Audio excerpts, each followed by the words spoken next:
चलो स्क्रीन दिख रहा है ना मेरा सबको? हाँ सर। रिकॉर्डिंग भी हो गया। तो देखो, हम लोग प्रॉपर्टीज ऑफ सॉलिड पढ़ रहे थे। सॉलिड में इलास्टिसिटी बताया था। इलास्टिसिटी के वर्चू से बॉडी के पास टेंडेंसी होता है रिगेन करने का कॉन्फ़िगरेशंस को। प्लास्टिसिटी कोई रिगेन करने का कॉन्फ़िगरेशन टेंडेंसी नहीं रहता है, कॉन्फ़िगरेशन को रिटेन नहीं करना चाहता है। प्लास्टिसिटी स्ट्रेस डिफाइन किया था, फोर्स पॉइंट एरिया को स्ट्रेस से डिफाइन किया था। और स्ट्रेस तुम्हारा ना 3 तरीके का था, क्योंकि फोर्स और एरिया 3 तरीके का था तो स्ट्रेस तुम्हारा 3 तरीके। जैसे फोर्स हम डालेंगे तो एक ऐसा फोर्स डाल दो तो नॉर्मल हो जाएगा, और एक ये टेंजेंशियली हो जाएगा। तो 3 तरीके का जो स्ट्रेस पढ़े थे हम लोग, उसमें नॉर्मल, टेंजेंशियल, शियर बोल दो या बल्क बोल दो। तो नॉर्मल और टेंजेंशियल तो ये था, और बल्क था through out the surface area पे ईच पार्टिकल्स पे अगर परपेंडिकुलर फोर्स लग रहा है तो वो उस फोर्स और एरिया का रिलेशन से तुम्हारा बल्क स्ट्रेस हो गया था। स्ट्रेन पढ़े थे, जैसा स्ट्रेस था वैसा ही स्ट्रेन। स्ट्रेन था change in configuration by original configuration. ये स्ट्रेन था तुम्हारा। अब 3 तरीके का स्ट्रेस था तो 3 तरीके का स्ट्रेन भी आ गया था, लॉन्गिट्यूडनल, शियर और बल्क। अब शियर में थोड़ा एंगल वाइज डिफाइंड हुआ था। अब सॉलिड मटेरियल का हमने ये होक्सला के अकॉर्डिंगली स्ट्रेस वर्सेज स्ट्रेन का हमने ग्राफ प्लॉट किया था। जो ये पहला जो ग्राफ है डक्टाइल मटेरियल का है, दूसरा ब्रिटल है, और तीसरा इलास्टोमर्स। कुछ ऐसे मटेरियल होते हैं सॉलिड में जिसमें एक पार्टिकुलर स्ट्रेन पे ही देख रहे हो ये स्ट्रेस इन्फिनिटी चला आ गया है, बहुत ज्यादा स्ट्रेस आ गया। जैसे ये कर्व अभी स्लोप घट रहा है, इसका भी स्लोप घट रहा है, और इसका स्लोप क्या हो रहा है, बढ़ रहा है। तो ऐसा अगर कभी मिलेगा तो उसको इलास्टोमर्स हम लोग बोलते हैं। अब stress versus strain, stress directly proportional to strain always नहीं होता है, ये प्रोपोर्शनल लिमिट तक होता है। तो इसका ग्राफ से स्लोप कभी पूछ देगा तो tan थीटा जो है मॉडुलस ऑफ इलास्टिसिटी। अब जैसा स्ट्रेस और स्ट्रेन 3 तरीके का था तो मॉडुलस ऑफ इलास्टिसिटी भी 3 तरीके का हो जाएगा। यंग मॉडुलस, यहाँ पे लिखा हुआ है यंग मॉडुलस, शियर मॉडुलस और बल्क मॉडुलस। अब हम लोग को काम करना है, मेनली स्ट्रेस का फाइंड आउट करना है। तो delta L is equal to F L by Y A, ये हम डायरेक्ट यूज कर सकते हैं। और F is equal to K X, जैसे स्प्रिंग में होता था के वाई ए बाई एल, ये भी डायरेक्ट यूज कर सकते हो।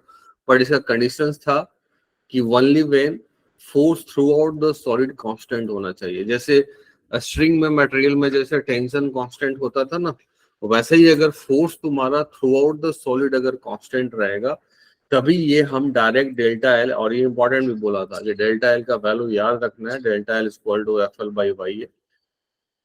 फोर्स, तो फोर्स ये कांस्टेंट अगर है तो हम लिख पाएंगे डायरेक्ट, अगर नहीं है तो उसके लिए हम लोगों ने बोला था। जैसे कुछ प्रॉब्लम हमने जैसे यहाँ पे देखा था कि कुछ सेक्शन में अगर कांस्टेंट है, थ्रू आउट वेरिएबल नहीं है बट कुछ सेक्शंस में कांस्टेंट है। जैसे यहाँ 2L पे देख लो, यहाँ 2L पे 3F है और लेफ्ट साइड में L/3 पे 2F है। तो दोनों तरीके से इतने पोर्शंस में फाइंड आउट कर लिया और इतने पोर्शन में फाइंड आउट कर लिया। क्यों? क्योंकि डेल्टा एल हम डायरेक्ट लिख सकते हैं अगर फोर्स उतने पोर्शंस में कांस्टेंट है तो डेल्टा L1 और डेल्टा L2, तो टोटल डेल्टा एल हो जाएगा, सम कर दो, तो ये सम कर दिया। बट कुछ प्रॉब्लम ऐसे हम लोगों ने देखा था कि जहां पे थोड़ा भी सेक्शंस में कांस्टेंट नहीं है। जैसे यहाँ पे, जैसे मान लो कि एक ये हमने सॉलिड ले लिया। अब ये सॉलिड ले लिया तो फोर्स लगा दिया, फ्रिक्शनलेस सरफेस पे रखा हुआ है, और फोर्स लगा देंगे तो एक्सेलेरेशन हो जाएगा। और हम लोग लॉज ऑफ मोशन में पढ़े थे कि अगर कोई एक रॉड है एक्सेलेटेड है तो डिफरेंट डिफरेंट पोर्शंस में उसका टेंशन अलग अलग होता है। ये हम लोग पहले पढ़े थे कि पिछले बीच में कहीं पे टेंशन चाहिए तो वहां पे कट करके स्ट्रिंग लगा दो और एक्सेलेरेशन मास का इक्वेशन हमने लिख दिया तो टेंशन आ गया। अब ये एक्स पे छोटा सा एलिमेंट लिया हमने, ये dx। अब इस dx एलिमेंट के लिए हमारा t तो उस समय कांस्टेंट हम मान सकते हैं जो रिस्टोरिंग फोर्स है, तो उसी को हमने यहाँ t लिख लिया इस dx के लिए। अब इस dx के लिए t लिखा है तो वो कांस्टेंट है, तो उस कांस्टेंट के हिसाब से इसी dx में स्मॉल चेंज हम लिख दिए।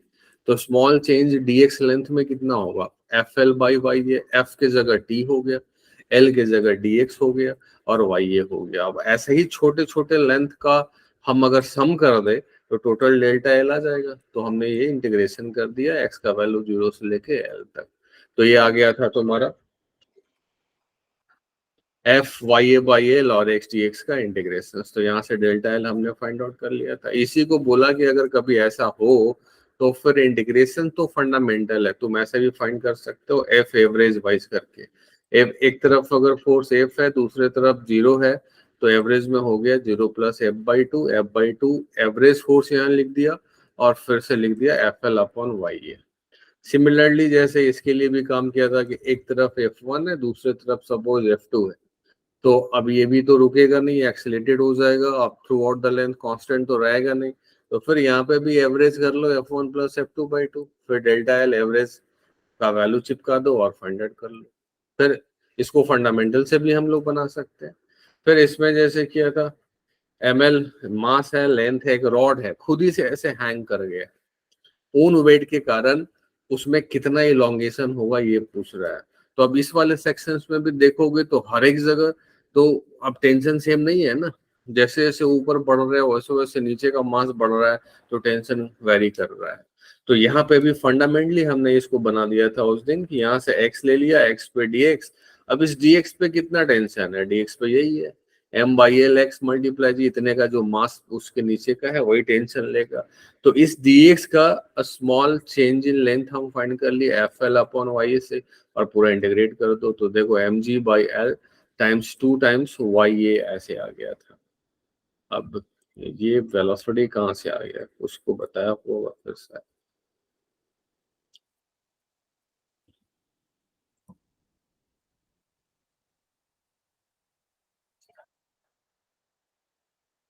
तो यहाँ तक हम लोगों ने किया था।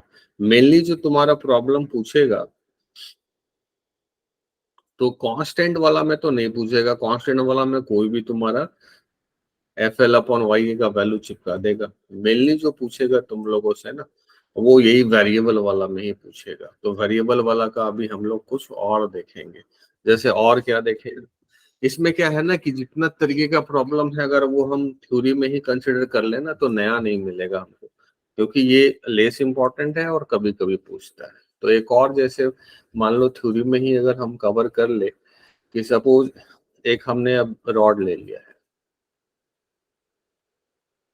सपोज एक हमने रॉड ले लिया और रॉड को ना रोटेट कर दे रहे हैं किसके अबाउट, तो सपोज ये एक्सिस ऑफ रोटेशन हमने ले लिया, इसके अबाउट रॉड को हम रोटेट करते हैं।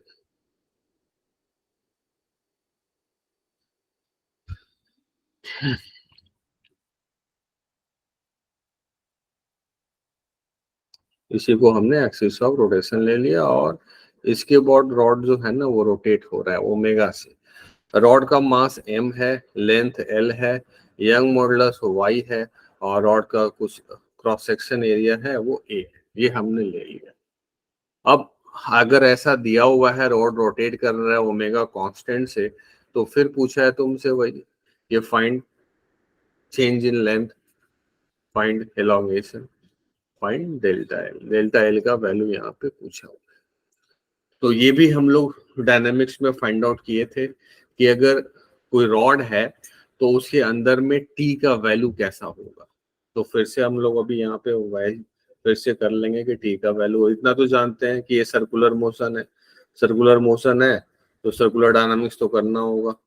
एक हमने यहाँ से एक एलिमेंट ले लिया एक्स पे, ये एक्स ले लो और एक एलिमेंट ले लिया एक्स पे, लेंथ कर दो dx, एक एलिमेंट ले लिया हमने dx। अब इस पे हम लोग फाइंड आउट करेंगे कि क्या फोर्स लग रहा होगा।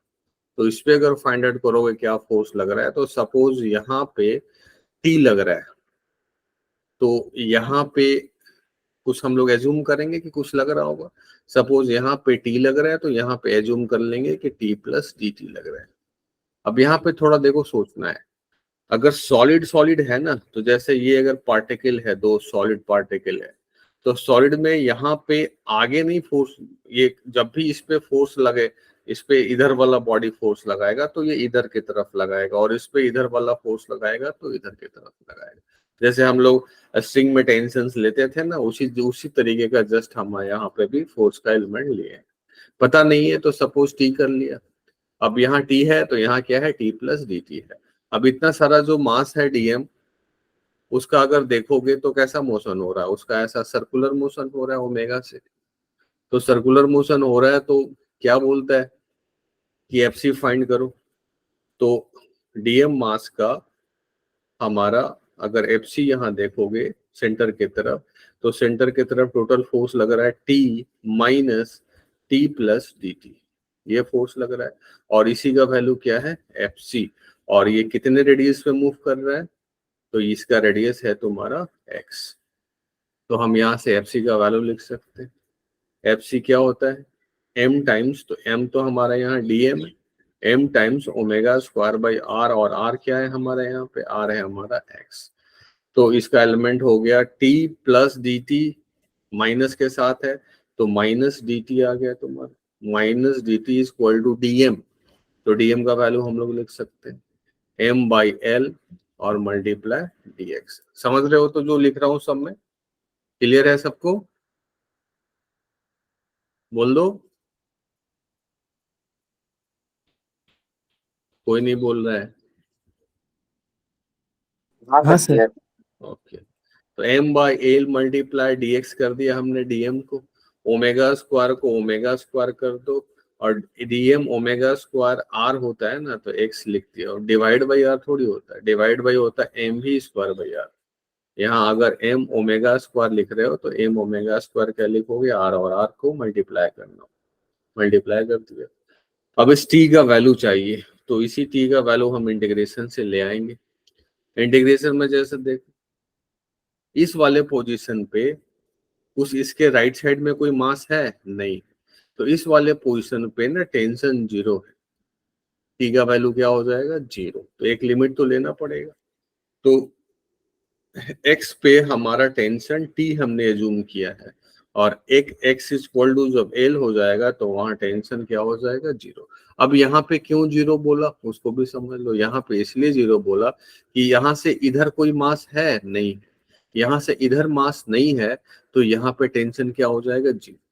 अब यहाँ पे टेंशन क्या होगा, मैक्सिमम, सबसे ज्यादा टेंशन यहाँ पे होगा, क्योंकि यहाँ से इधर में सब इनर्शिया के रीजन से सब बाहर जाना चाहेगा, और बाहर जाना चाहेगा तो अपने बाजू वाले को बाहर की तरफ फोर्स लगाएगा, इसके तरफ। जो जब सबसे लास्ट वाला है उस पे इधर कोई पार्टिकल ही नहीं है, और इधर पार्टिकल नहीं है तो कोई फोर्स नहीं होगा। तो ये भी याद रखना कि अगर कोई रॉड रोटेट हो रहा है तो वन एंड पे टेंशन तुम्हारा जीरो होगा, और सेंटर पे जस्ट टेंशन तुम्हारा मैक्सिमम हो जाता है। तो अगर इसका वैल्यू हम लोग फाइंड आउट कर ले, जो लिखे हैं हम लोग, अब ये dt का इंटीग्रेशन हो जाएगा t, लोअर लिमिट हो जाएगा t, और अपर लिमिट जीरो, और माइनस भी है तो माइनस भी डाल दिया हमने, इज इक्वल टू जो कांस्टेंट टर्म है m by L, m by L constant है, बाहर निकाल लो, और ओमेगा स्क्वायर भी कांस्टेंट है, और x dx का इंटीग्रेशन करना है तो x dx का इंटीग्रेशन कर लिया हमने, x और l।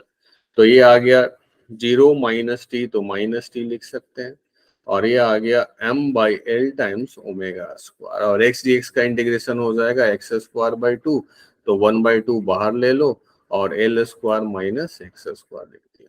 अब माइनस को भी इधर भेज दो, तो माइनस को इधर भेज दोगे तो t हो जाएगा m omega square by 2l times, अब ये अंदर हो जाएगा तो x square minus L square. अब देखो ये खुद से ही बता देगा कि टेंशन कहाँ पे क्या है। तो ये हम लोग इक्वेशंस सर्कुलर डायनामिक्स में लाए भी थे, अगर सर्कुलर डायनामिक्स याद करोगे ना तो ये इक्वेशन हम लोग का लाया हुआ है। एक्स इक्वल टू जीरो कर दोगे, एक्स इक्वल टू उल्टा आ गया है क्या, L square minus x square. Sir वो वहां पर माइनस होगा ना, माइनस ऑफ माइनस टी होगा ना। जीरो, हाँ ये उल्टा दिख भी रहा था, ये माइनस माइनस प्लस हो जाएगा, अभी जाके सही। एक जगह गलत करोगे तो दूसरे जगह अफेक्ट हो ही जाएगा। तो ये हो गया L square minus x square अंदर, तो एक्स जीरो कर दोगे तो टेंशन मैक्सिमम है, और एक्स का वैल्यू यहाँ एल कर देते हो तो टेंशन क्या हो जाएगा, जीरो। तो टेंशन तो हमारा फाइंड आउट हो गया। टेंशन फाइंड आउट करना जरूरी भी था, क्यों, जब तक अगर टेंशन नहीं मिलेगा तब तक हम कैसे, तो फिर से छोटा सा एलिमेंट जो था हमने ले लिया, फिर से जो हमारा छोटा सा एलिमेंट था इसमें, यहाँ पे कितना लेंथ लिया था हमने, dx। तो dx लेंथ में जो अब हमारा फोर्स लग रहा है उसको तो हम लोग अब कांस्टेंट ले ही सकते हैं। dx लेंथ में जो फोर्स लग रहा है उसको हमने कांस्टेंट ले लिया, t कितना लग रहा है, t। तो अब इस dx लेंथ में हम स्मॉल इलोंगेशन लिख सकते हैं, तो यहाँ पे लिख सकते हैं हम लोग कि small change in length, change in length of dx। इस dx लेंथ में कितना चेंज किया, तो इज इक्वल टू क्या क्या होता है, F L upon Y A, delta L यही होता है, F L upon Y A इसी का। अब अगर हमको टोटल फाइंड करना है, टोटल डेल्टा एल, तो टोटल डेल्टा एल हो जाएगा हमारा, इसी को इंटीग्रेट कर देंगे, T D X upon Y A. T का वैल्यू पुट कर देंगे कहाँ से कहाँ, 0 से लेके एल तक, तो हमारा काम बन जाएगा। तो यहाँ पे फिर हम टी को लिख देते हैं और बस कुछ नहीं, अब हमारा इंटीग्रेशन का काम है। तो टी हमारा जो आया था यहाँ से उसको उठा लो, टी हमारा आया था 1/y ए, तो कांस्टेंट है तो 1/y ए हमने बाहर ले लिया, और टी जो आया था हमारा m omega square by 2l, ये भी कांस्टेंट है तो बाहर ले लिया। अब dx लगाना है तो ए तो पूरा बाहर आ गया, और एक l स्क्वायर टाइम्स dx का इंटीग्रेशन करना है हमको, कहाँ से कहाँ, 0 से l, और एक आ गया minus x square times dx, इसको भी इंटीग्रेशन करना है कहाँ से कहाँ, 0 से l। तो ये हम अब फाइंड आउट कर लेंगे, तो ये आ गया m omega square upon Y A, और इधर 2l है, और dx का इंटीग्रेशन आ जाएगा x, और लिमिट डालोगे तो l, तो यहाँ हो जाएगा एल क्यू, और माइनस ये हो जाएगा L Q by 3, L Q by 3। तो ये हो जाएगा m omega square by 2l Y A और 2l, और मल्टीप्लाई 1 माइनस 1/3 हो जाएगा 2l³/3। तो देखो ये 2 से तो 2 चला गया, और एक l से ये स्क्वायर बन जाएगा, तो यहाँ हमारा डेल्टा एल आ गया। अब हमारा डेल्टा एल लिख सकते हैं हम, m omega square L square divide by 3 times Y, इतना हमारा इलोंगेशन हो जाएगा, और ये आंसर का पार्ट होगा। यहाँ पे भी हम लोगों ने क्या किया, यहाँ पे भी हम लोगों ने किया, अगर जैसे देखोगे तो हमको डेल्टा एल फाइंड करना है, तो फोर्स कांस्टेंट नहीं है थ्रू आउट द रॉड, और फोर्स कांस्टेंट नहीं है, तो पहला हमारा कंसर्न होगा कि फोर्स का वैल्यू क्या है ये देख लो। अब अगर फोर्स का वैल्यू हम बस फाइंड कर लिए एक्स डिस्टेंस पे अंदर में, तो बस कुछ नहीं, अब उस dx लेंथ के लिए वो फोर्स को तो हम लोग कांस्टेंट मान ही सकते हैं, जैसे यहाँ माने, तो उस dx में फिर से कितना इलोंगेशन आएगा, लिख डालो, F L upon Y A लिख दिया यहाँ पे, T D X upon Y A. अब इसी का अगर हम सम कर दे, मतलब इंटीग्रेशन कर दे, तो टोटल हो जाएगा, तो बस कुछ नहीं, टी का वैल्यू सब्स्टिट्यूट कर लो और इंटीग्रेट कर दो, तुम्हारा इलोंगेशन आ जाएगा।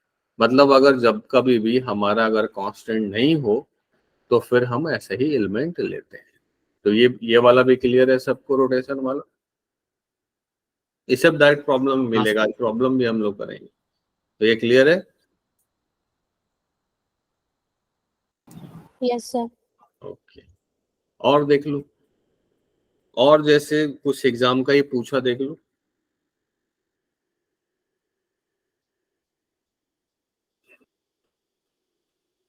और जैसे एक और एग्जाम का पूछा हुआ है कि एक रॉड है,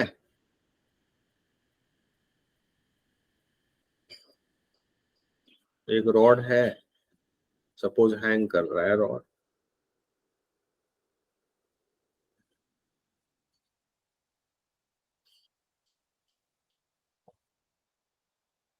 ऐसे हैंग कर रहा है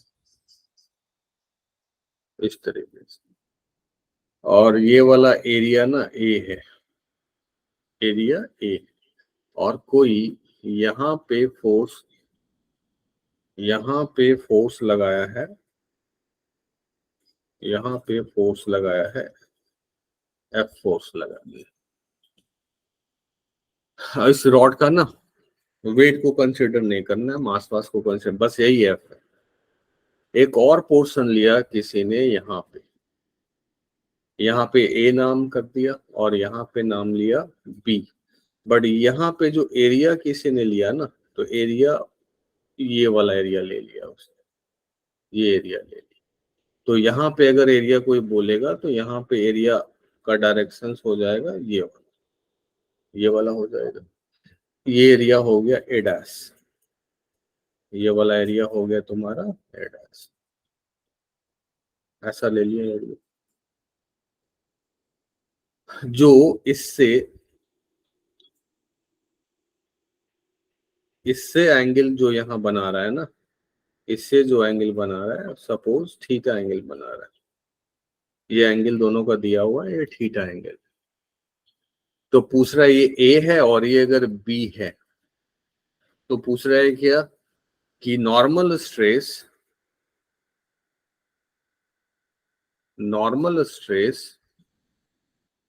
सिग्मा एन ए नहीं sigma N at A and at B का रेशियो फाइंड करो। पूछ रहा है find the ratio of normal stress sigma N at A and at B, ये फाइंड करने के लिए। और नॉर्मल मतलब क्या, परपेंडिकुलर स्ट्रेस। यहाँ पे कुछ वेट नहीं लिया हुआ है, मास नहीं लिया हुआ है, इसी को ऐसे हॉरिजॉन्टल भी कभी रख देगा, ये अभी जैसे वर्टिकल है। तो नॉर्मल स्ट्रेस क्या होता है, जैसे अगर कोई बोले कि ए पॉइंट पे नॉर्मल स्ट्रेस, तो 4 अगर ए पॉइंट के लिए काम कर रहे हैं, तो ए पॉइंट का हमारा ये वाला एरिया है, एरिया ए है, और इधर ही तो ऐसे फोर्स लग रहा है, फोर्स एफ लग रहा है। तो इस फोर्स एरिया पे ऑलरेडी तो परपेंडिकुलर ही है, तो नॉर्मल स्ट्रेस एट ए क्या लिखोगे, फोर्स बाय एरिया। नहीं कोई दिक्कत है क्या, नहीं। नहीं सर। अब ये वाला जो फोर्स है, अब ओन खुद का मास कंसिडर नहीं करना है, तो ये फोर्स तो थ्रू आउट जाएगा अंदर की तरफ भी ऐसे ही, तो इस पोजिशंस पे भी तो ये एफ ही रहेगा। तो अगर फिर मैं बात करूं किसके लिए, अगर मैं बात करूं फोर बी के लिए, बी पोजिशंस के लिए, तो बी पोजिशंस पे तो हमारा एरिया ऐसा है और परपेंडिकुलर जो है वो इधर है, बट जो फोर्स लग रहा है वो फोर्स का डायरेक्शंस तो यहाँ पे ये डायरेक्शंस है, फोर्स का ये डायरेक्शंस है। तो हमको इस एरिया पे अगर एडास चाहिए, इधर इधर वाला एरिया क्या है हमारा, एडास पे चाहिए, तो इस ये अगर देखो थीटा है, हमारा ये वाला दिया हुआ था थीटा, ये अगर थीटा है तो ये क्या हो गया 90 माइनस थीटा, तो फिर ये क्या हो जाएगा, थीटा ही तो हो जाएगा। ये थीटा है, ये तो 90 माइनस थीटा हो जाएगा, और ये फिर क्या हो जाएगा, थीटा। यहां तक क्लियर। तो यहाँ पे अगर हम सिग्मा बी देखें, सिग्मा बी का वैल्यू, तो फोर्स का एक कंपोनेंट तो इधर आ जाएगा और एक कंपोनेंट इधर आएगा। तो हमको तो परपेंडिकुलर वाला चाहिए, तो परपेंडिकुलर फोर्स क्या दिख रहा है, एफ कॉस थीटा दिख रहा है, और अपॉन एरिया क्या दिख रहा है, तो एरिया ए डैश है। अब इस ए डैश और ए में रिलेशन है, क्या रिलेशन है, इस ए डैश का ही एक कंपोनेंट ना इधर आएगा जो ए आएगा, तो इस एडास का हमारा एक कंपोनेंट दिख रहा है, ये वाला अगर एरिया देखोगे तो ये एडास ये है, तो एडास का कॉस कंपोनेंट ही है तुम्हारा, एडास का कॉस कंपोनेंट है तुम्हारा ए, तो एडास तो हम लिख सकते हैं A by cos theta, A by cos theta. तो फिर सिग्मा एट बी हम वैल्यू फाइंड लिख सकते हैं, F cos theta divide by A dash, और ए डैश क्या है, ए बाई कॉस थीटा। तो सिग्मा एट बी क्या हो गया, सिग्मा एट बी हो गया F cos square theta divide by A. अब ये हो गया हमारा सेकंड। अब अगर कोई रेशियो बोलेगा तो हम पॉइंट लिख सकते हैं, sigma A by sigma B का नॉर्मल का रेशियो हमारा हो जाएगा। क्या हो जाएगा? तो सिग्मा ए था फोर्स बाय एरिया और सिग्मा बी है F cos square theta divide by area. तो फोर्स बाय एरिया तो कैंसिल हो गया, तो ये रेशियो हो गया 1:2 कॉस स्क्वायर थीटा और ये हमारा आंसर, ये हमारा आंसर। ये भी क्लियर है? तो कभी कभी सेक्शन वाइज दे देगा तुम्हारा, तो जो एरिया पे नॉर्मल पूछा है तो हमारा कंसर्न होगा कि वो एरिया पे परपेंडिकुलर फोर्स क्या है, और नॉर्मल स्ट्रेस बोला है तो perpendicular force divide by that area. अब वो एरिया का रिलेशनशिप जहां से निकालना है वो दिया हुआ है, उस रिलेशनशिप निकाल दो। तो देखो ये भी क्लियर है तुम लोगों को? हाँ सर क्लियर है। ऐसा क्वेश्चन अभी मैं लाऊंगा, सीट करेंगे ना तो फिर ले आऊंगा। अब एक और, जैसे सपोज एक और करो, आज हम लोग उसका क्वेश्चन भी देखेंगे। अब एक और, जैसे मान लो कि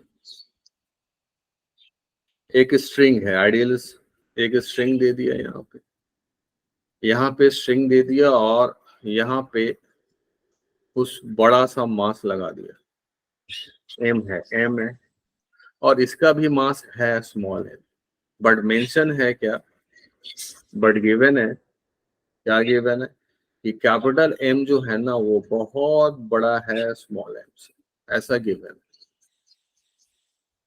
अब अगर ऐसा गिवन है तो बोल सकते हैं कि इसमें जो टेंशन होगा वो सिर्फ mg होगा और through out the length constant होगा, क्योंकि रॉड का वोन वेट का तो बहुत छोटा है ना। अब इस रॉड का लेंथ क्या है, l है, यंग मॉडुलस क्या है, y, और एरिया a। अगर मास रॉड का बहुत छोटा है और इसका मास यहाँ जो लगाया हुआ है ना वो बहुत बड़ा है, तो इसमें हम टेंशन ये कांस्टेंट नहीं लिख सकते हैं कैपिटल mg? बोलो। हाँ सर। अब ये टेंशन कांस्टेंट हो गया तो डेल्टा एल, इसमें हम कोई एलिमेंट लेने का जरूरत है या सीधे लिख देंगे? सीधे लिख देंगे। क्या, एफ एल, तो एफ क्या हो गया, M G F L upon Y, सीधे लिख दिया डेल्टा एल। ये बात क्लियर? बोलो। हाँ सर क्लियर है। लेकिन अगर यही इसमें बोल दे कि नहीं, हमारा जो है मास m बहुत बड़ा स्मॉल m से नहीं है, ऐसा नहीं है, ये कोई इंफॉर्मेशन नहीं दिया है, तब तो फिर अब तुम बनाओगे तो टेंशन जो होगा रॉड का वो उसके अपने मास के रीजन से भी आएगा और जो बाहर वाला लगा है वो उसके रीजन से भी आएगा।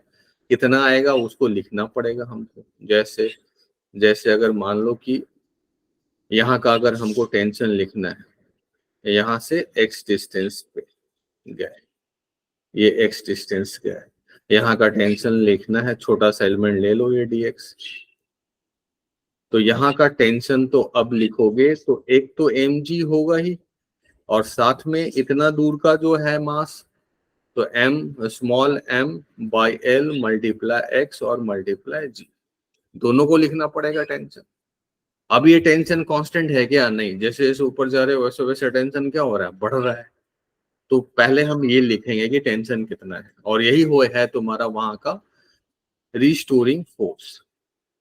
तो अब अगर डेल्टा एल लिखना है तो हमको लिखना पड़ेगा एफ एल, तो एफ के जगह हो जाएगा capital M G plus small m by L times X G, ये हो गया f, l का वैल्यू हो गया dx और अपॉन y।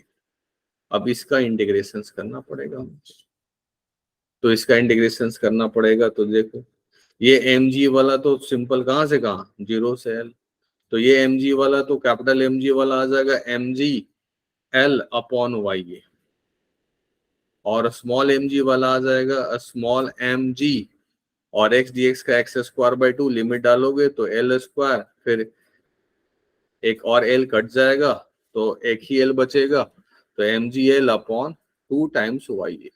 अगर यहाँ सीधे देखो तो ये हो गया सिर्फ due to capital M, due to capital mg। और ये वाला हो गया ड्यू टू ओन वेट, ऊपर ले रहा हूं, ड्यू टू ओन वेट। और ओन वेट का एक्सप्रेशन हम लोग फाइंड आउट किए थे, mgl/2 टाइम्स वाई ए।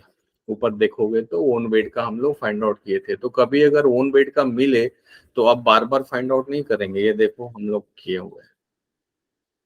तो जैसे ऐसा भी प्रॉब्लम मिलेगा कि एक रॉड है, उसका भी मास लेना है और नीचे भी हैंग किया हुआ है, उसका भी मास लेना है, तो उस केस में फिर दोनों का ही यूज कर लोगे, इतना इंटीग्रेशन नहीं कर लो। कैपिटल एम के कारण लिख दो mgl/y, और जो स्मॉल एम है वो तो थ्रू आउट है, नीचे से ऊपर ऐसे ऐसे जा रहा है, तो वो तो कांस्टेंट टर्म है नहीं। तो फिर उसका जो एवरेज वाला टर्म बताया था कि एवरेज फोर्स हो गया mg/2, और FL/YA कर दो, तो सीधे यहाँ से ऐसे करके हम लोग बना सकते। तो ये भी क्लियर है पॉइंट? हाँ सर। अब एक और ले लो प्रॉब्लम में, सपोज प्रॉब्लम ही ले लो तो पूरा हो जाएगा। इसके बाद हम लोग एनर्जी वाला पार्ट कर लेंगे और फिर प्रॉब्लम डिस्कशन करेंगे। तो एक और कर लो कि एक रिंग है तुम्हारे पास सपोज, और उसको रोटेट करा दिया। एक रिंग है हमारा, एक रिंग है, इसको थोड़ा सा मोटा कर,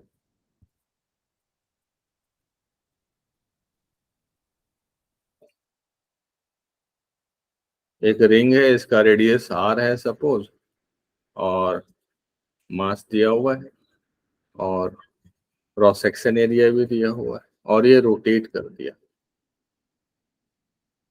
इस रिंग का मास m है, और इस रिंग का रेडियस जो है वो r है। इस रिंग का रेडियस r है।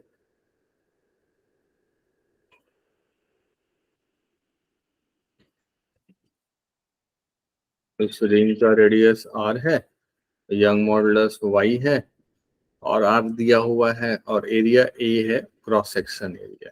a क्या है? Cross section area.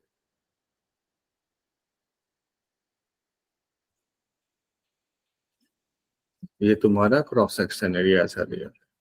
और रिंग जो है ना, इस एक्सिस के अबाउट रोटेट कर रहा है, इस एक्सिस के अबाउट ओमेगा से रोटेट कर रहा है। तो पूछ रहा है डेल्टा एल क्या हो, डेल्टा एल का वैल्यू क्या। तो अगर इसको बनाना है तो इसका ना टॉप व्यू देखना पड़ेगा थोड़ा। तो टॉप व्यू अगर देखोगे तो यही रिंग है तुम्हारा,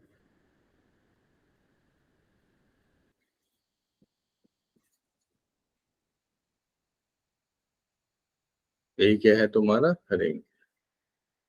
अगर अब टॉप व्यू देखोगे तो रोटेशन हो रहा है इसके अबाउट। तो यहाँ पे एलिमेंट हम लोग फिर कंसिडर करेंगे। तो यहाँ पे एंगल हम लोग, अब मास कैसे डिस्ट्रीब्यूटेड है, ये sub centre of mass, moment of inertia में सीखे थे। यहाँ पे अगर देखोगे तो मास जो है वो एंगल वाइज डिस्ट्रीब्यूटेड है, तो हम एंगल भी लेंगे छोटा सा डी थीटा। छोटा सा एंगल ये ले लिया हमने डी थीटा। इधर से चल के लिए होंगे हम लोग, इधर से ऐसे थीटा लिए होंगे, और थीटा पे एलिमेंट ले लिया डी थीटा। अब यहाँ पे अब क्यों ऐसा कर रहे हैं, हमको टेंशन फाइंड आउट करना है। जब तक टेंशन फाइंड आउट नहीं करेंगे ना, तब तक तो फोर्स हम डेल्टा एल नहीं लिख सकते हैं। तो सपोज यहाँ पे जो है ना वो टेंशन टी लग रहा है, और यहाँ पे भी टेंशन टी लग रहा है, यहाँ पे भी टेंशन टी लग रहा है। अब इस पे भी पूछूंगा कि क्यों दोनों तरफ टी टी माना है। रॉड में तो टी और डी प्लस डी टी माना था, यहाँ पे पूछूंगा मैं कि आप आखिर क्यों हम लोग दोनों तरफ टी ही मान रहे हैं।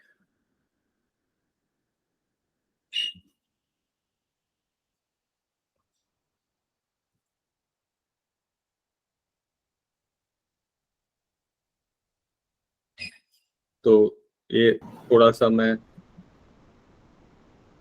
इसको ऐसे कर दे रहा हूँ, ताकि ये वाला एंगल, ये वाला हाफ एंगल कितना हो जाएगा, ये हाफ एंगल हो जाएगा डी थीटा बाई 2, और इधर से भी ये हाफ एंगल हो जाएगा डी थीटा बाई 2, दोनों तरफ से हाफ एंगल। तो अब अगर यहाँ ऐसे देखो तो ये डी थीटा बाई 2 है, तो ये भी डी थीटा बाई 2 है, तो ये वाला एंगल कितना है, 90 माइनस डी थीटा बाई 2। तो अगर फोर्स को देखोगे टी का, तो टी का एक कंपोनेंट इधर आ जाएगा T sine D theta by two, और इसका भी ऐसे इधर में आ जाएगा,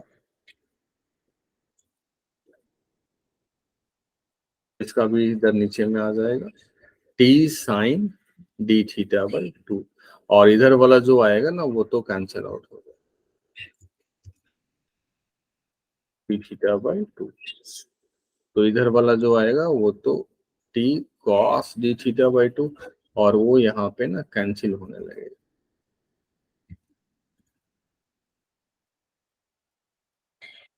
इधर से भी आएगा तुम्हारा T cos D theta by two, और ये एक दूसरे को क्या करेगा, कैंसिल। तो अब इतना सा जो मास हमने देखा, ये वाला जो मास देखा, ये मास आर रेडियस के सर्कुलर मोशन पे है, और सेंटर की तरफ जो फोर्स लग रहा है वही एफसी होता है, और मास कितना है डीएम, और डीएम मास का वैल्यू क्या लिखोगे, डीएम मास का लिखोगे एम मास है कितने लेंथ पे, 2 पाई आर लेंथ पे है एम मास, तुमको कितना लेंथ चाहिए, आर डी थीटा चाहिए, तो ये हमारा डीएम। तो हम लोग जानते हैं कि कोई बॉडी अगर सर्कुलर मोशन में है तो there should be a required centripetal force.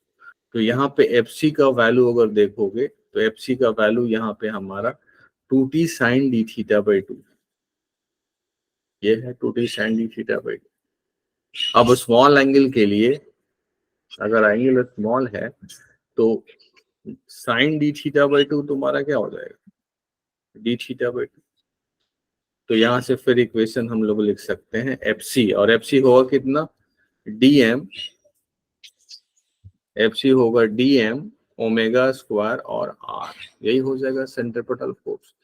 तो फिर से लिख लो, तो 2t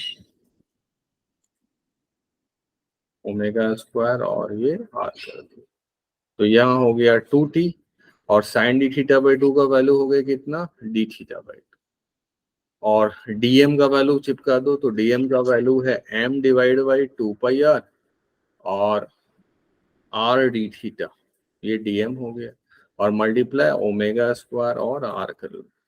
तो अब देखो क्या क्या कैंसिल आउट होने वाला है, कैंसिल आउट होने वाला है हमारा, एक तो ये आर से आर कैंसिल हो गया, एक 2 से 2 कैंसिल हो गया, ये डी थीटा से डी थीटा कैंसिल हो गया, तो टी हमारा मिल गया यहाँ पे, टी का वैल्यू हो गया m डिवाइड बाई 2 पाई और ओमेगा स्क्वायर आर, ये वैल्यू हो गया। और टी अगर यहाँ आप देखोगे तो टी यहाँ पे तुम्हारा वेरिएबल नहीं आ रहा है, m कांस्टेंट ही है, 2 पाई कांस्टेंट ही है, ओमेगा कांस्टेंट ही है, r कांस्टेंट ही है, तो t हमारा जो यहाँ पे आया ना वो कांस्टेंट आ गया, t हमारा यहाँ पे वेरिएबल नहीं है। अब t अगर कांस्टेंट है तो डेल्टा एल हम आराम से लिख सकते हैं ना, कभी भी अगर रॉड में टेंशन कांस्टेंट आ गया, रिस्टोरिंग फोर्स कांस्टेंट आ गया, तो डेल्टा एल हम लिख सकते हैं आराम से एफ एल बाई वाई ए, एक बार में लिख सकते हैं।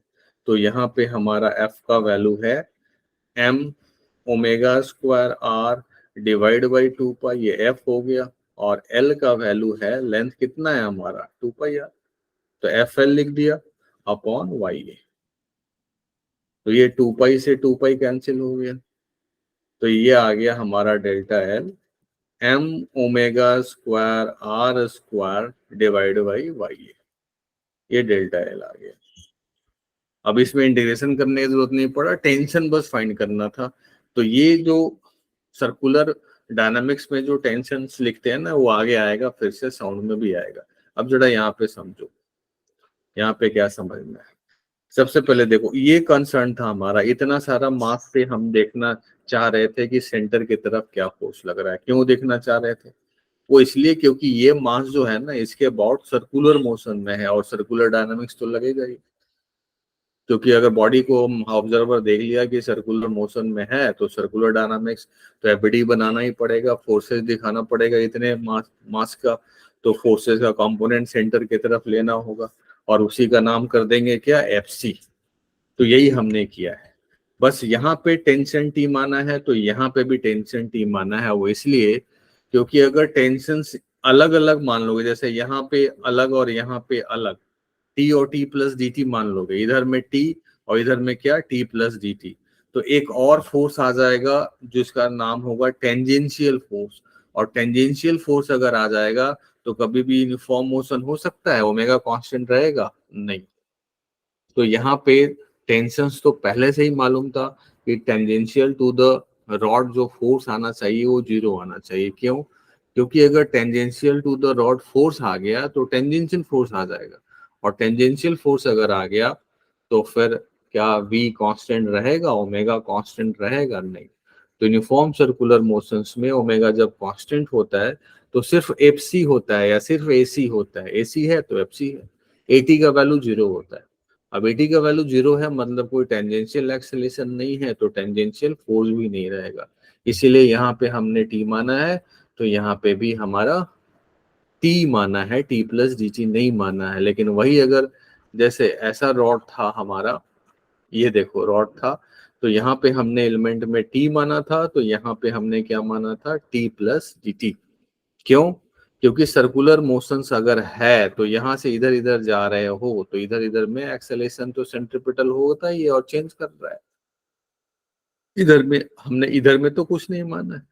लेकिन वही अगर ये रॉड अगर है सर्कुलर वाला, तो ये अगर सर्कुलर मोशंस में है ऐसा, तो इधर में अगर टी मानोगे और इधर में टी प्लस डी टी मानोगे एलिमेंट्री वाइज ना, तो फिर से डी टी को 0 कर देना पड़ेगा, ये बोल के कि यहाँ पे यूनिफॉर्म सर्कुलर मोशन है तो टेंजेंशियल फोर्स कभी नहीं आ सकता है, तो टेंजेंशियल फोर्स को छोड़ना ही पड़ेगा, तो फिर डी टी को फिर से 0 लेना ही पड़ेगा। तो ये भी समझ गए, एक रॉड है आर रेडियस का, अगर उसको रोटेट कर दोगे ऐसे ऐसे ओमेगा से कांस्टेंट से, तो उसमें भी टेंशंस के रीजन से टेंशन कांस्टेंट होगा और उसके रीजन से भी उसके लेंथ में चेंज आ जाएगा, और फिर डेल्टा एल का वैल्यू यहाँ से एक्सप्रेशन से हम फाइंड आउट कर सकते हैं। तो ये भी क्लियर है ठीक है सर। सबको? Yes sir. हाँ सर।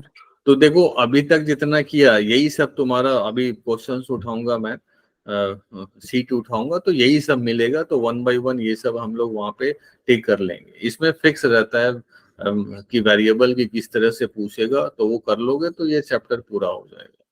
फिर अगर जैसे इसमें एक और टर्म है इलास्टिक पोटेंशियल एनर्जी, वो एक बचा हुआ है, तो उसको भी कर लो, उसके बाद प्रॉब्लम हम लोग कर लेंगे। तो नेक्स्ट इसमें जो बचा हुआ है वो तुम्हारा बचा हुआ है इलास्टिक पोटेंशियल एनर्जी।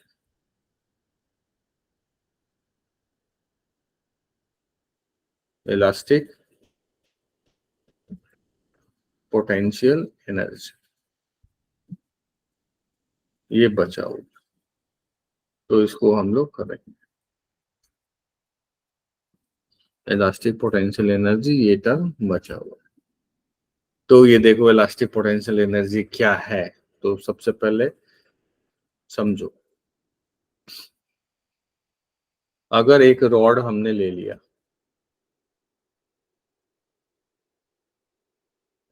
एक रॉड हमने ले लिया ऐसा, इसका कुछ एरिया है, अब यहाँ पे हमने एक फोर्स लगा लिया, यहाँ हमने फोर्स लगा लिया, तो इस रॉड, इस जब फोर्स लगाते हैं हम लोग, तो फोर्स लगाने से इसका लेंथ तो कुछ तो चेंज करेगा ही, ये बढ़ के यहाँ पे आ जाएगा, इसका लेंथ क्या हो जाएगा, चेंज कर दिया हमने, कुछ लेंथ चेंज कर दिया। अब इसका यहाँ से यहाँ जो लेंथ आ गया वो डेल्टा एल आ गया, डेल्टा एल आ गया। तो फोर्स लगाया और ये पॉइंट यहाँ से उठ के यहाँ आ गया, डिस्प्लेसमेंट हो गया, तो वर्डन हुआ है, और वर्डन हुआ है तो फिर एनर्जी कंजर्व होगा ना। ये उसी तरीके का है, this one is just equivalent to कि अगर तुम्हारे पास कोई एक स्प्रिंग दे दे, अगर तुम्हारे पास कोई एक स्प्रिंग दे दे, और स्प्रिंग में यहाँ पे अगर कोई फोर्स एफ लगा दे,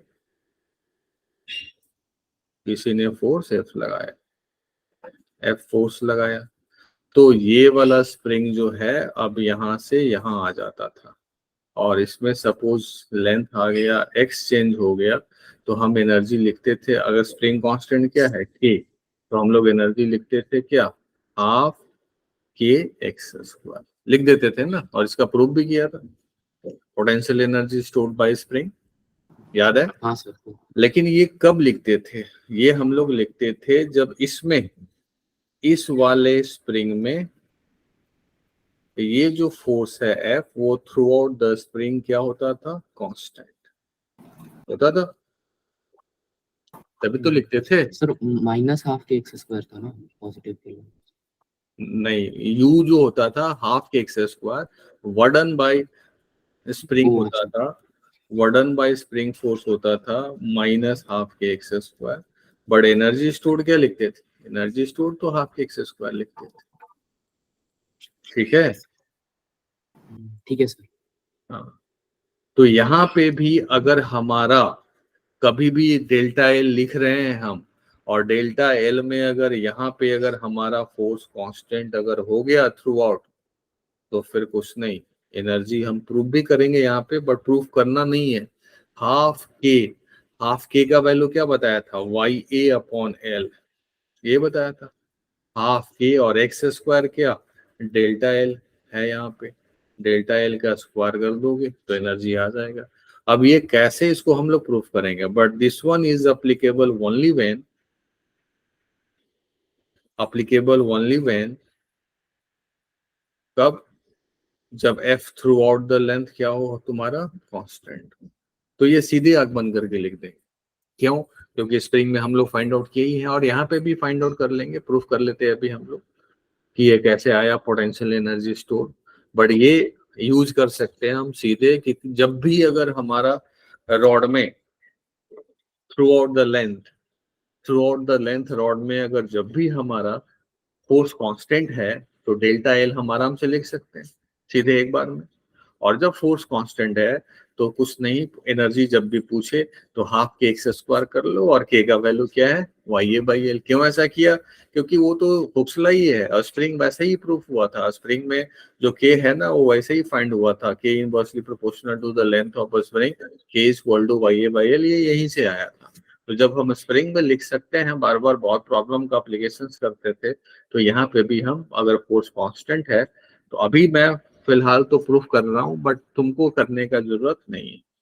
अभी चूंकि ये फर्स्ट टाइम लिख रहे हैं, तो ये कैसे आता है वो लिख दे रहे हैं हम लोग, बट तुम्हें जरूरत नहीं है। तो ये याद रखना कि अगर इलास्टिक पोटेंशियल एनर्जी है तो केस वाइज कर लो इसको, मान लो कर लो कि केस फर्स्ट, जिसमें फोर्स क्या हो, कांस्टेंट हो। फोर्स मतलब रिस्टोरिंग फोर्स क्या हो, कांस्टेंट हो, तो कांस्टेंट हो तो सीधे ये कर लेना है। अब ये कैसे आता है वो हम फाइंड आउट करके बोल सकते हैं। अब इसका प्रूफ देखिए, बट यूज करना है सीधे डायरेक्ट प्रूफ। प्रूफ हम लोग जानते हैं कि जो भी वर्डन बाय कंजर्वेटिव फोर्स होता है, वो माइनस डेल्टा यू होता है, माइनस डेल्टा यू, और plus of work done by external agent होता है। तो यहाँ जो एफ फोर्स देख रहे हो, ये तो बाहर से ही लग रहा है, वही एक्सटर्नल एजेंट का फोर्स है। तो ये कितना वर्क कर रहा है वो अगर हम फाइंड आउट कर ले, तो फिर हम लिख सकते हैं। अब रेफरेंस लेवल कहाँ लेंगे, तो जैसे फिर से मैं ले लेता हूँ रॉड, सपोज ये रॉड ले लिया हमने, ये हमने रॉड ले लिया, तो ये नेचुरल लेंथ है इसका, तो यही पे इनिशियल लेवल हो गया, और इनिशियल लेवल क्या हो गया, 0। अब अगर किसी ने इस पे यहाँ पे ऐसे एफ फोर्स लगाया है, सपोज एफ फोर्स लगाया है, तो एफ फोर्स लगाया है तो इसमें ना चेंजेस आ गए, एलोंगेशन आ गया है, इसमें एलोंगेशन आ गया, कितना आया है, सपोज एक्स। तो ये एक्स का वैल्यू कितना है, अगर यही फोर्स का हम वर्डन फाइंड कर ले, और इनिशियल से फाइनल यहीं पे ये यू फाइनल हो गया, और यू फाइनल का वैल्यू हम सपोज यू लिख ले, और इसी यू को अगर हम फाइंड कर ले तो हमारा निकल जाएगा। तो यहाँ पे एफ क्या है, एक्सटर्नल एजेंट है, एक्सटर्नल एजेंट। तो वर्डन बाय एक्सटर्नल एजेंट का वैल्यू हम लिख सकते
सब लोग हो? लाइट कट गया था। हाँ सर, आवाज आ रही है। Yes sir. ठीक, तो देखो हम लोग यहाँ क्या कर रहे थे। सबसे पहले यहाँ पे थोड़ा सुधार लो।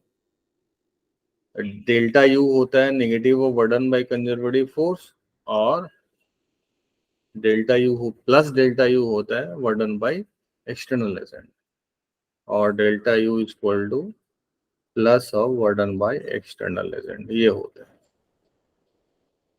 तो plus of work done by F हम फाइंड कर लेंगे तो हमारा हो जाएगा। तो ये फोर्स का वैल्यू क्या है अगर एक्स लेंथ पे है, तो एक्स लेंथ पे अगर है तो एक्स इक्वल टू लिख सकते हो ना एफ एल अपॉन वाई, ये होता है एक्स। अगर एक्स इलोंगेशन हुआ है उस समय एफ फोर्स लगाने से, तो एक्स का वैल्यू क्या होता है एफ एल अपॉन वाई। अब यहाँ से फोर्स, या तो फिर सीधे फोर्स लिख सकते थे कि एफ का वैल्यू के टाइम्स एक्स, और के क्या है, के है वाई ए बाई एल, या यहाँ से भी उल्टा कर सकते हो वाई ए बाई एल और मल्टीप्लाई एक्स, ये फोर्स है। अब अगर ये फोर्स है तो इस फोर्स का वर्डन हम लिख सकते हैं एफ मल्टीप्लाई डी एक्स, और कहाँ से कहाँ, 0 से x अगर ले जा रहे हैं तो इस फोर्स का वर्डन हो गया तुम्हारा वाई ए बाई एल बाहर हो गया, और x dx का इंटीग्रेशन 0 से l तक, और ये अगर करोगे तो इसका इंटीग्रेशन हो जाएगा l स्क्वायर बाई 2, तो ये आ जाएगा Y A L divide by 2, तो ये आ जाएगा वर्डन बाय एक्सटर्नल एजेंट। और अगर ये वर्डन नहीं, 0 से x लिखना है ना, l नहीं लिखना है, 0 से कहाँ लिखना है, x लिखना है।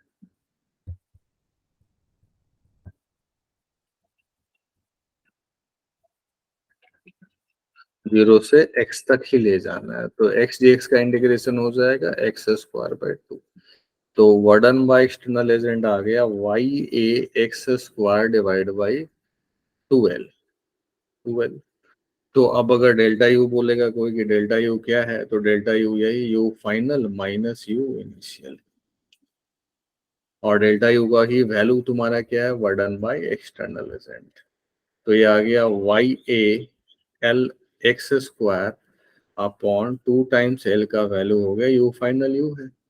तो अगर इसको देखो यहाँ पे तो ये कुछ नहीं, ये वही है u is equal to half, और k का वैल्यू क्या था, वो वाई ए बाई एल था, हाफ k और एक्स स्क्वायर, ये वही है। तो अब से हम लोग बार बार इसको प्रूफ नहीं करेंगे। जब भी कांस्टेंट अगर हुआ ना हमारा फोर्स, तो सीधे हम लोग यूज कर सकते हैं हाफ के एक्स स्क्वायर। ये जैसे स्प्रिंग में प्रूफ किया था इनडायरेक्टली वही है, के का वैल्यू बस वाई है बाई एल। स्प्रिंग में भी ऐसे ही प्रूफ किया था कि अगर फोर्स वहां पे माइनस के एक्स का स्प्रिंग फोर्स का लिखे थे तो negative overdone by conservative force ये थे, और यहाँ पे एक्सटर्नल एजेंट का ले रहे हैं तो plus overdone by external agent. मतलब ये हुआ फाइनली कि अगर कभी भी फोर्स कांस्टेंट है रॉड में और एनर्जी लिखना है तो सीधे हाफ के एक्स स्क्वायर का वैल्यू लिख दो, के का value Y A by L कर दो। तो ये बात क्लियर? हाँ सर, क्लियर हो गया। दूसरा, अब इसी एनर्जी को थोड़ा सा हम लोग एक नाम दे देंगे, एनर्जी डेंसिटी। एनर्जी डेंसिटी, और ये इंपॉर्टेंट है, इसी के टर्म में याद रखा जाता है। एनर्जी डेंसिटी क्या होगा, एनर्जी पर यूनिट वॉल्यूम। कौन सा एनर्जी है, एनर्जी तो है पोटेंशियल एनर्जी है, पर यूनिट वॉल्यूम को हो जाएगा एनर्जी डेंसिटी। तो एनर्जी क्या था जरा देख लो, एनर्जी था हाफ, और के का वैल्यू हो गया वाई ए बाई एल और एक्स स्क्वायर हो गया। और वॉल्यूम अगर देखोगे तो वॉल्यूम कितना है, एरिया मल्टीप्लाई लेंथ, एक्स तो वेरी नेग्लिजिबल है। इसको अगर रीअरेंज कर लो तो ये, इसको अगर रीअरेंज कर लोगे ना, जैसे मैं अगर रीअरेंज कर लिया इसको, तो हाफ और एरिया कैंसिल हो जाएगा, और नीचे में क्या हो जाएगा एल स्क्वायर, तो वाई बाई एल स्क्वायर, और इधर हो जाएगा एक्स स्क्वायर। अब अगर इसको और थोड़ा से रीअरेंज कर लो तो हाफ वाई टाइम्स और एक्स बाई एल को एक साथ रख लो, और एक्स क्या था, एक्स था तुम्हारा चेंज इन लेंथ, और एल क्या है ओरिजिनल कॉन्फ़िगरेशन लेंथ, तो डेल्टा एल बाई एल का फॉर्म है। तो ये कुछ नहीं, हाफ टाइम्स वाई और स्ट्रेन का स्क्वायर है, ये कुछ नहीं हमारा हाफ टाइम्स वाई और स्ट्रेन का। मतलब क्या, मतलब ये हुआ कि energy density, energy per unit volume को तुम ऐसे याद करके चल सकते हो, हाफ वाई टाइम्स स्ट्रेन का स्क्वायर, या कोई इसको यहाँ पे स्ट्रेन को बोल दिया, वाई क्या था, स्ट्रेस बाय स्ट्रेन, तो सबसे पहले वाई को ही सपोज किसी ने चेंज कर दिया, वाई को लिख दिया stress by strain, stress by strain, तो एक स्ट्रेन तो कट गया, तो एक और यहाँ से एक्सपेरिमेंट आ जाएगा, relation expression, half stress multiply strain, ये भी आ जाएगा। या फिर किसी ने सिर्फ स्ट्रेस के टर्म में लिखा तो इसको चेंज कर दिया, स्ट्रेन क्या हो जाएगा, वाई होता है स्ट्रेस बाय स्ट्रेन, तो स्ट्रेन क्या हो जाएगा, वाई होता है स्ट्रेस बाय स्ट्रेन, तो स्ट्रेन हो जाएगा स्ट्रेस बाय वाई। तो एक और लिख सकते हो सिग्मा स्क्वायर अपॉन 2y, तो देखो क्या क्या आ गया, y टाइम्स स्ट्रेन का स्क्वायर, या हाफ स्ट्रेस और स्ट्रेन का मल्टीप्लिकेशन, या फिर स्ट्रेस स्क्वायर अपॉन 2y। ये इंपॉर्टेंट रिलेशंस आ गया, अब इसको याद भी रखना, ये इंपॉर्टेंट रिलेशन है, इसको याद भी रखना, इंपॉर्टेंट है। तो एनर्जी डेंसिटी को याद रखना है, हाफ स्ट्रेस स्ट्रेन, जैसे इसको याद रखोगे तो याद रहेगा, हाफ स्ट्रेस स्ट्रेन को याद रखो, हाफ स्ट्रेस स्ट्रेन या half Y times strain square या स्ट्रेस स्क्वायर अपॉन 2y। अब ये क्यों आ गया, वो इसलिए आया कि अब अगर तुम्हारा ऊपर में कभी भी अगर फोर्स कांस्टेंट नहीं है ना और एनर्जी लिखना है तो ये तुम्हारा काम करेगा। अगर मान लो y तो कांस्टेंट है और एनी हाउ अगर स्ट्रेन अगर हम फाइंड आउट कर लिए हैं या किसी भी तरीके से वेरिएबल है तो सीधे इसका यूज कर देंगे और वॉल्यूम से मल्टीप्लाई कर देंगे तो एनर्जी आ जाएगा ना। या मान लो ऐसा केस है कि स्ट्रेस कांस्टेंट है तो ये वाला यूज कर लो, y तो कांस्टेंट होगा ही, स्ट्रेस एनी हाउ दिया हुआ है कैसे भी स्ट्रेस तो वो पुट कर दो, या y कांस्टेंट है स्ट्रेन दिया हुआ है वो पुट कर दो, या स्ट्रेस स्ट्रेन दिया हुआ है वो पुट कर दो, जैसे इसका एप्लीकेशंस करेंगे हम लोग। बट ये याद रखना इंपॉर्टेंट है, हाफ स्ट्रेस टाइम्स स्ट्रेन, या फिर half young modulus times strain square, या फिर stress square divide by 2 times young modulus. ये इंपॉर्टेंट रिलेशंस होता है एनर्जी डेंसिटी के टर्म में। तो अभी हम लोग एनर्जी जो लिखे थे वो कांस्टेंट वाला लिखे थे और ये जान गए थे कि सीधे लिख देना है जैसे स्प्रिंग में लिखे थे।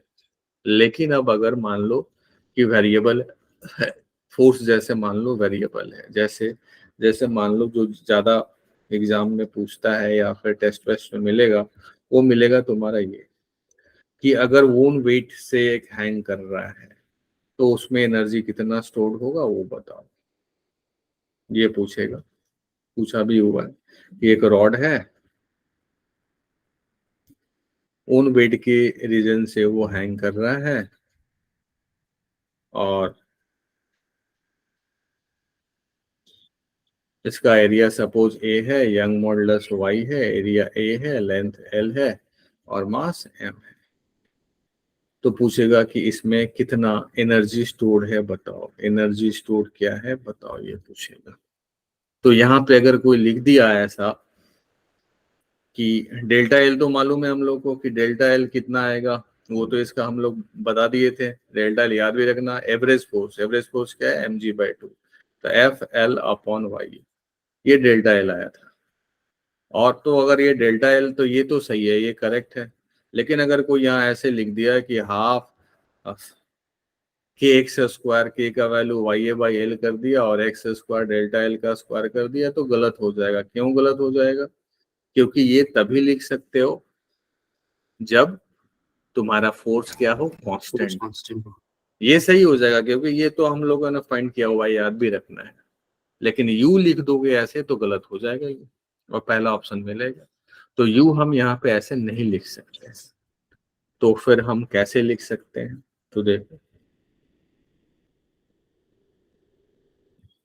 यू फिर हमको यहाँ से फिर से तुमको एलिमेंट ले लो, यहाँ से सपोज ले लिया हम उस x लेंथ ले लिया, अब x पे हम लोगों ने एक छोटा सा एलिमेंट ले लिया dx, ये छोटा सा एलिमेंट ले लिया dx। अब इस dx का अगर हम लोग एनर्जी लिखना चाहे, छोटा एनर्जी वेरी स्मॉल एनर्जी लिखना चाहे du, तो du में एनर्जी लिख के और वॉल्यूम से मल्टीप्लाई कर देंगे। अब एनर्जी क्या लिखे, तो एनर्जी जैसे देखो, एनर्जी हम लोग इसको उठा सकते हैं, इसको उठा सकते हैं, या इसको भी उठा सकते हैं, बट यहाँ पे तीसरा को उठाना आसान रहेगा। क्यों? क्योंकि यहाँ पे स्ट्रेस ना, यहाँ का टेंशन बहुत आसान है लिखना। टी का वैल्यू क्या है, m/l multiply x multiply g, यही टी है। तो यहाँ पे स्ट्रेस लिखना एरिया से डिवाइड कर दो। तो अगर मैं यहाँ पे ये लिख दूं du छोटा सा, सिर्फ इसका लिख रहा हूँ एनर्जी में, तो इसका एनर्जी क्या था, half sigma square upon Y, ऐसा लिख दूं, और छोटा सा वॉल्यूम से dv, छोटा सा वॉल्यूम से फिर मैं मल्टीप्लाई कर दूं, और ये u फाइंड करना है तो इसी को इंटीग्रेट कर दूं, तो काम नहीं बन जाएगा? बन जाएगा काम। क्लियर है ये बात जो लिखा मैं? बोलो। Yes sir. तो यही काम करते हैं हम लोग, ढूंढते हैं कि क्या उठाएं कि हमारा आसान हो जाए, ढूंढना होता है। तो u लिख दो आप ऐसे, हाफ, और सिग्मा क्या लिखोगे, सिग्मा लिखोगे अब तुम m, सिग्मा लिखोगे m/l, और xg ये फोर्स हो गया, और एरिया कितना है a, तो इसको स्क्वायर करना होगा, स्क्वायर कर दिया, और फिर 1/y लिख दिया, और छोटा सा वॉल्यूम कितना है, इसी का तो वॉल्यूम हमको लिखना है, तो a मल्टीप्लाई dx तो वॉल्यूम है। अब इसी को इंटीग्रेट कर दो, कहाँ से कहाँ, टोटल 0 से l तक इंटीग्रेट कर देंगे तो हमारा काम हो जाएगा। तो कांस्टेंट टर्म को हम अब बाहर ले रहे हैं, u का वैल्यू हो गया कांस्टेंट टर्म जो भी है, तो 1/2 हो गया बाहर, फिर स्क्वायर करके ले लो, m स्क्वायर g स्क्वायर, और l स्क्वायर भी बाहर है, और a स्क्वायर भी बाहर है, और इधर से आ गया 1/y भी बाहर और a भी बाहर। अंदर क्या बच गया, अंदर बच गया x स्क्वायर dx का इंटीग्रेशन, कहाँ से कहाँ तक, 0 से l तक। अब जो कटा उसको कटा लो, क्या क्या कटा देखो, एक तो एरिया बस कट रहा है स्क्वायर वाला, और तो कुछ नहीं कटा। तो ये वैल्यू हो गया 1/2 m square g square upon l square a, और y आ गया, और x स्क्वायर dx का इंटीग्रेशन 0 से l हो जाएगा l³/3। तो इसको अगर सिंप्लीफाई कर लोगे तो ये आ जाएगा m स्क्वायर g स्क्वायर, और l स्क्वायर एक कट गया तो एक l बच गया, अपॉन 3 2 जा 6 टाइम्स y, ये आ गया डेल्टा l। अब इसको याद भी रखोगे, जेई मेन और नीट में डायरेक्ट भी पूछता है ये। अब अगर वो करते ना जो पहले काट दिया, उससे ये कभी नहीं आता, उससे ये फाइंड आउट नहीं होता तुम्हारा। तो अब इसको मेनली देखना पड़ेगा, ये तीनों में से कौन सा यूज कर ले हम, इसको यूज कर ले कि इसको कर ले कि इसको यूज कर ले, तो ज्यादा तुम्हारा जो है ना यही वाला यूज आएगा, ये वाला ज्यादा आएगा यूज, क्योंकि हम लोग स्ट्रेस, समझ सकते हैं वो क्यों यूज किया हमसे।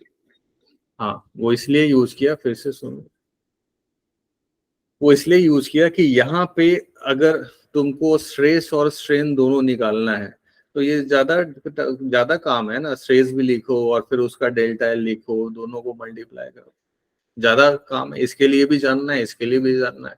वाई तो हमारा कांस्टेंट होता है, तो यहाँ अगर स्ट्रेस हम लिख दे तो हमारा जल्दी से हो जाएगा। और स्ट्रेस क्यों चूज कर लिया, क्योंकि स्ट्रेस हम जब ये डेल्टा एल जब फाइंड कर रहे थे ना, तो वो बहुत बार, और ये लॉज ऑफ मोशन में भी कि यहाँ से एक्स डिस्टेंस पर टेंशन क्या होगा, वो हम लोग फाइंड आउट करना जान गए थे, बहुत बार यूज किए थे।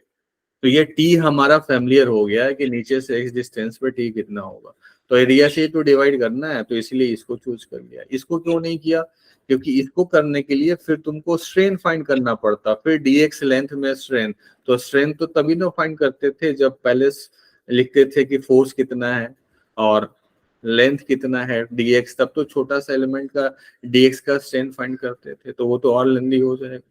तो इससे हम लोग फैमिलियर थे ज्यादा टी लिखने में, तो बस एरिया से तो डिवाइड करना था यहाँ का स्ट्रेस फाइंड करने में, तो इसलिए जल्दी से ये हम लोगों ने चूज कर लिया। अभी क्लियर हुआ, क्लियर हुआ? हाँ सर, हाँ, समझ गया। तो अब ये कैसे यूज करेंगे ये भी क्लियर है? हाँ सर। ओके, तो अब चलो देखो, अब प्रॉब्लम उठा लेते हैं सॉलिड का। अब जो थ्योरी का पोर्शन था मोर और लेस हो गया है, अब प्रॉब्लम देख,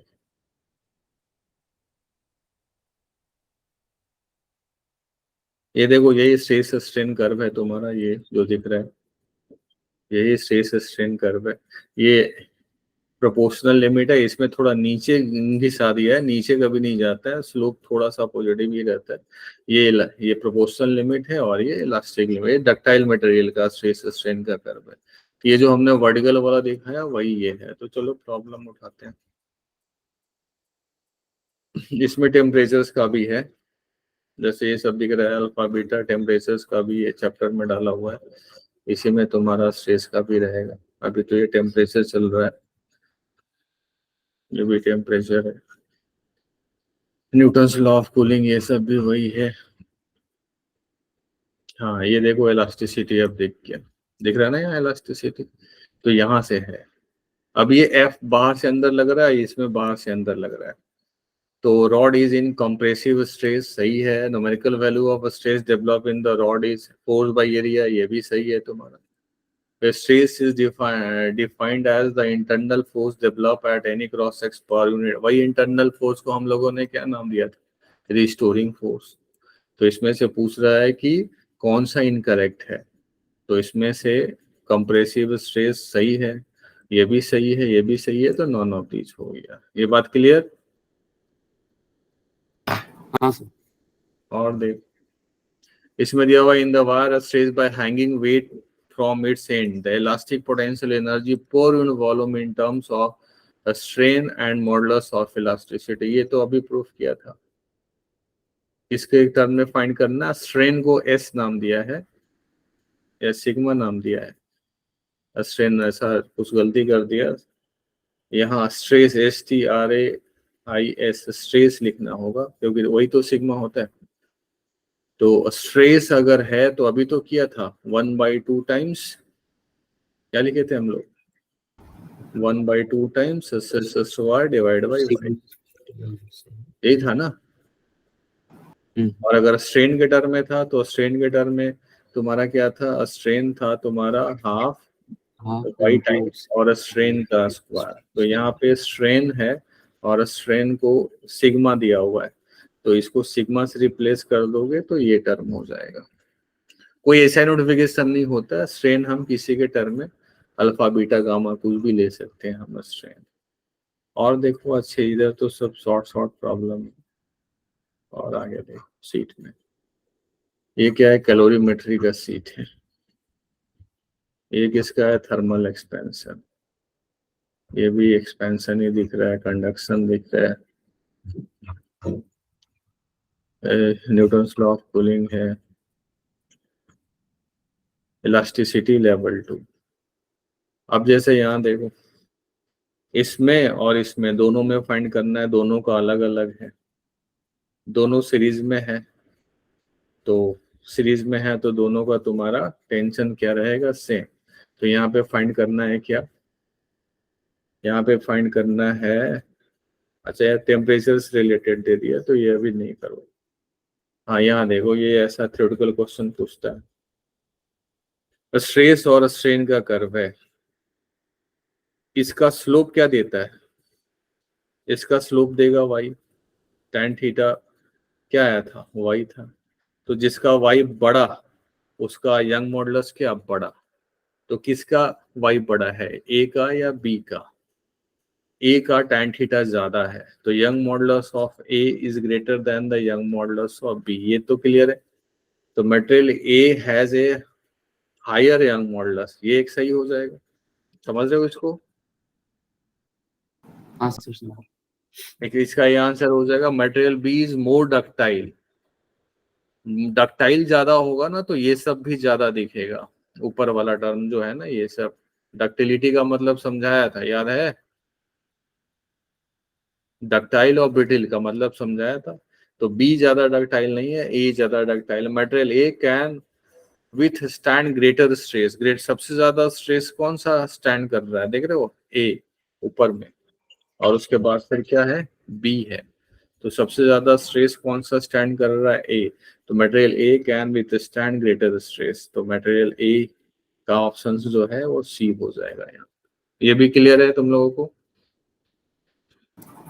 हाँ sir. A thin radius main material density इतना, young modulus इतना, rotated about the center, plane angular speed इतना, small increase in radius. देख डेल्टा आर का वैल्यू पूछा है, ये हम लोगों ने अभी कर लिया था कि एक अगर डेंसिटी के टर्म में दिया हुआ है, हम लोगों ने ये कर लिया कि अगर एक रॉड है रेडियस आर का और अगर ओन वेट अगर उसको रोटेट कर रहे हो ओमेगा से, तो इसके लेंथ में कितना चेंज आएगा, ये हम लोगों ने किया था ना अभी। हाँ ये हम लोगों ने किया था, तो ये उसी में डेल्टा आर का वैल्यू पूछ रहा है, तो उसी एक्सप्रेशन से हमको फाइंड आउट कर लेना। तो ये कर लोगे या अभी करते, उसी को रिलेट कर लेना है बस, नहीं करना सर, नहीं हुआ तो फिर मैं बता दूंगा। अचीवर में देख लो, ये तो एक्सपेंशन का ही है, कम क्वेश्चंस पूछते हैं, लेस इंपॉर्टेंट है। ये सब एक्सपेंशन ज्यादा है, थर्मल एक्सपेंशन, टेम्परेचर से रिलेटेड ही प्रॉब्लम है अचीवर में, ये भी टेम्परेचर से रिलेटेड प्रॉब्लम। जे एडवांस आ गया तुम्हारा, कभी कभी ही पूछता है, रेगुलर नहीं पूछता है, जितना किया अगर उतना करके जाओगे तो पूरा हो जाएगा।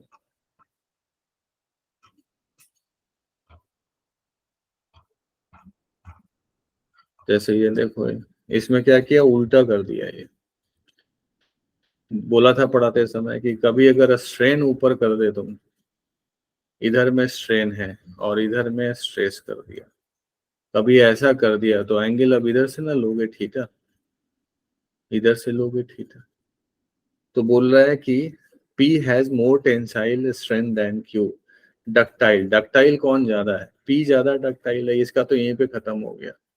तो P is more ductile than Q, तो एक ये आंसर हो गया। P इज मोर ब्रिटिल, ये तो होगा नहीं। फिर यहाँ देखो क्या है, Young modulus of P is more than that of Q। Young modulus का मतलब इधर से थीटा बोलो, तो इधर से थीटा किसका ज्यादा है, Q का ज्यादा है, तो ये गलत हो जाएगा। Young modulus of P is more than Q नहीं है, यंग मॉडुलस किसका ज्यादा है, Q का ज्यादा है, क्योंकि ऊपर से हम थीटा लेंगे। अब P has more tensile strength, अब ये देखो जो डक्टाइल मटेरियल होता है ना उसका टेंसाइल स्ट्रेंथ तो ज्यादा होता ही है, बताया था कि जैसे रॉड है, रॉड को अगर मान लो कि अगर फोर्स लगा रहे हो उसमें एलोंगेशन या चेंजेस लेंथ में लाना चाह रहे हो, तो उसके जो स्ट्रेंथ है या फिर मॉडुलस ऑफ इलास्टिसिटी है या इलास्टिसिटी है वो क्या है, ज्यादा है। ब्रिटिल का क्या होता है, ब्रिटिल में यही कम हो जाता है, इसलिए वो क्या हो जाता है, इजिली टूट जाता है। तो यहाँ बोला हुआ है कि P has more tensile strength, ये याद रखना। एक तो बोलेगा कि मॉडुलस ऑफ इलास्टिसिटी वाई, तो उसको हैंडल करेगा tan थीटा और कुछ नहीं, और एक बोलेगा टेंसाइल स्ट्रेंथ, टेंसाइल स्ट्रेंथ, तो टेंसाइल स्ट्रेंथ ना ये वाला हैंडल करता है, ये वाला टर्म। इसका अगर कोई जैसे मान लो ऐसे गया और इसमें ऐसे ब्रेकिंग स्ट्रेस ये सब ज्यादा है, ये सब ज्यादा है, तो वो ज्यादा टेंसाइल स्ट्रेंथ को करेगा। और डक्टाइल ब्रिटिल में तो फिक्स है कि टेंसाइल स्ट्रेंथ ज्यादा किसका है, डक्टाइल का है, ब्रिटिल का नहीं है, वो इजिली ब्रेक हो जाता है। बट अगर तुम्हारा डक्टाइल में भी अगर कभी ऐसा पूछा नहीं हुआ है, डक्टाइल वाला में ही पूछ दिया, तो यहाँ पे तो इंड नहीं होगा ना, यहाँ इंड नहीं होगा, तो कभी डक्टाइल वाला में पूछ दिया तो ये जिसका ऊपर जाएगा, जिसको यहाँ से मतलब नहीं है टेंसाइल स्ट्रेंथ को, थीटा से कभी मतलब नहीं है, ये वाले पोर्शन से मतलब है, किसका हायर है, ऊपर किसका है, उससे मतलब होता है। तो ऐसा क्वेश्चन सब पूछा नहीं है, बट कभी कभी टेस्ट वेस्ट दोगे ना तो उसमें पूछता है, तो उस बात को ध्यान रखो। ये भी क्लियर है। हाँ सर। तो यहाँ तो थोड़ा आसानी पूछा था कि एक ग्राफ जो दे दिया था ना वो ब्रिटिल के टर्म में दे दिया था, ये एडवांस का क्वेश्चन पूछ रहा था।